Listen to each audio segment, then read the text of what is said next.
Hey guys, Chance here. We got a question about lighting. What's the best lighting for your van? What do we like to use here at the shop? We have these pretty nice puck lights that we use here at the shop. Each one of these lights only draws about 1/4 amp, so 4 of these is 1 amp, so really low draw. They put off a nice light. They're not super bright. Yeah, it's got the nice spring retention clips there.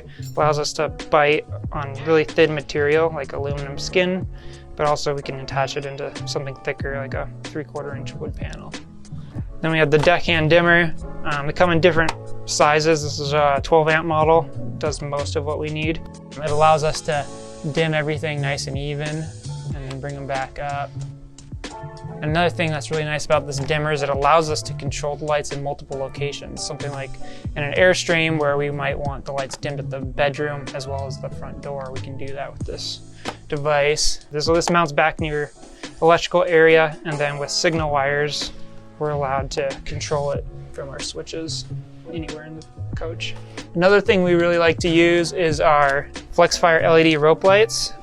We've used a lot of different rope lights over the years, and we've found Flexfire to be a really reliable source. These have like a 50,000 hour life cycle, so they just last. I think we started putting these in 3 years ago, and I haven't replaced one since. So it's a big plus.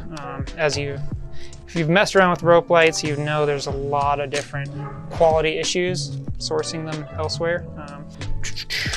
50,000 hour life cycle on these guys. They come in a multiple range of colors, you know.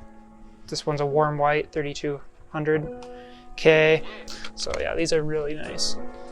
Another thing we use with our lighting is we have these switch plates, custom made in different sizes, you know, single gang all the way up to 5. And we can install a dimmer switch in here in different ones. And we actually have here on this one, laser engraved logoing, so you can have different zones, turn on and off.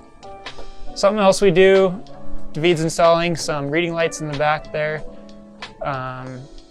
You know, nice flexible head. You can point, shoot wherever you want to go. Comment below, let us know what kind of questions you want us to answer for next week.